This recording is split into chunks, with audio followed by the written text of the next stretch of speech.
Jean-Louis, troisième victoire de Fernando Alonso, l'Espagnol se sent pousser des ailes et Dasha y serait-elle pour quelque chose? Bon, alors Dasha, c'est la nouvelle fiancée d'Alonso, tout le monde le sait maintenant, c'est un joli mannequin russe, et pas du tout celle pour laquelle il a divorcé de sa précédente femme. Je pose les jalons tels qu'ils sont. Il se sent pousser des ailes, écoutez, la voiture marche formidablement bien.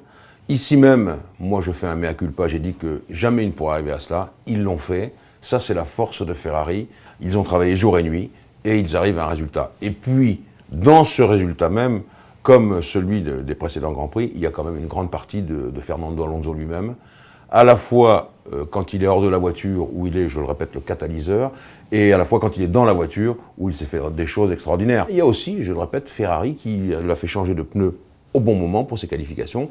Partir en pole position, bah ça, Fernand, comme l'appelle Bernard Asset, il sait le faire, et il a démarré et on l'a plus revu. Jenson Button retrouve de la couleur, il est deuxième. L'écurie enregistre un nouveau record de changement de pneus, ça y est, McLaren commence à retrouver des couleurs? Je dirais oui pour ce qui concerne Button pour cette course. Je dirais oui également pour le changement de pneus qui est maintenant le record du monde de 2 secondes 31. Donc il faut faire ça et les pneus sont changés, ça c'est formidable. La voiture a très bien marché, mais attention, Hockenheim, c'était un peu comme Silverstone, tout était déréglé à cause de la pluie. Vous savez, Silverstone, il pleuvait, puis la course a eu lieu sur le sec. Là, ça a été un peu la même histoire, et ça a beaucoup perturbé les réglages de beaucoup de pilotes.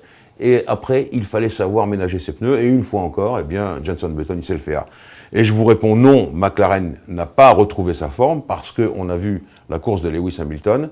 Non seulement, bon, il a crevé sur des débris de carbone, mais on a vu que c'était très désordonné tout cela. Ils étaient un peu perdus dans les pneus pour Hamilton, et donc on ne peut pas dire que tout est rose chez McLaren. Je pense que c'est en Hongrie qu'on verra le nouveau visage de McLaren. Sébastien Vettel a été sévèrement sanctionné de 20 secondes, il retombe à la 5e place sur la grille. Est-ce que, même si la FIA avait prévenu, ce n'est pas un peu exagéré, Jean-Louis? Oui, on peut le dire, c'est vrai, mais il y a un règlement. Alors moi, vous savez, j'aime beaucoup Vettel, mais le règlement est clair et il l'a dépassé trop en dehors du vibreur. Je crois que la faute n'est pas à Vettel, je crois que la faute n'est pas à Button, qui a peut-être fait une petite manœuvre pour le faire accélérer moins vite.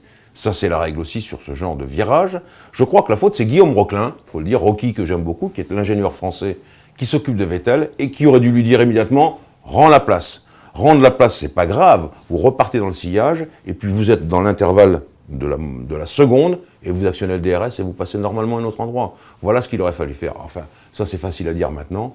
Peut-être que quand on est dans le feu de l'action, c'est plus compliqué. Il a pris 20 secondes, ça le fait reculer, mais déjà sur le podium, quand il était encore second, il faisait la tête Vettel. Quelque chose n'avait pas marché, et ça, je connais mon Vettel sur le bout des doigts, ça ne lui plaisait pas. Il voulait gagner cette course, il n'a pas pu le faire.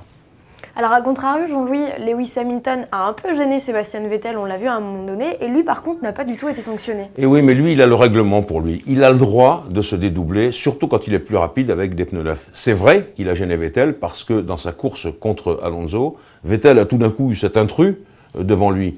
Mais après, il a filé Hamilton, et donc, bon, c'est la règle aussi ça. On peut se dédoubler.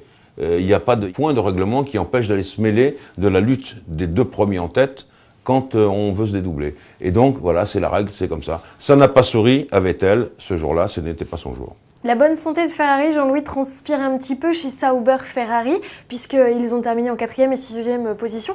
Est-ce qu'ils peuvent inquiéter les écuries leaders?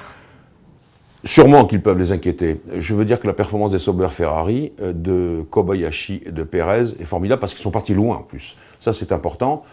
Ils peuvent inquiéter les autres équipes, oui, parce qu'ils marquent des points. Sur le reste, la tenue technique des voitures, je ne pense pas qu'ils soient assez forts pour inquiéter les 4 premières. Mais c'est vrai qu'autour de Force India, Sauber, et je ne parle pas de Toro Rosso Ferrari naturellement, ils peuvent faire du bon boulot. Ils l'ont montré, et moi je suis content surtout pour Peter Sauber, qui est quelqu'un d'extraordinaire. Et de temps en temps, je suis content qu'il soit récompensé comme cela. Jean-Éric Vergne signe la meilleure performance des Français sur ce week-end de course. Jean-Louis, est-ce qu'on peut revenir un petit peu sur sa performance et celle de Romain Grosjean qui lui par contre a eu vraiment un sale week-end?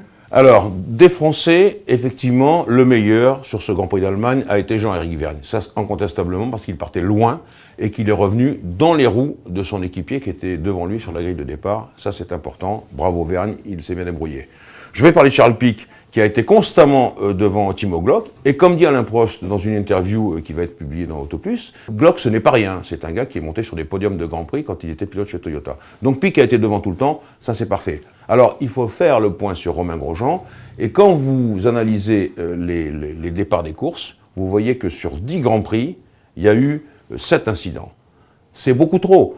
6 incidents Bénin avec des ailerons accrochés, un gros carton à Monaco, donc ça fait 7. 7 sur 10, il y a quelque chose qui ne fonctionne plus ou qui ne fonctionne pas.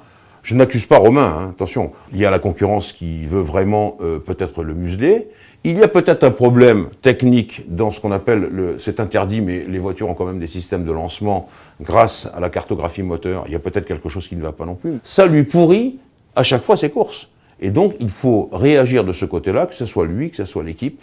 Il faut faire quelque chose, parce que sinon, on va continuer toute la saison comme ça, et ça ne peut pas marcher. Il faut vraiment arriver au bout pour être bien classé. Et à chaque fois, ou en tout cas dans 7 occasions sur 10, sa course a été perturbée.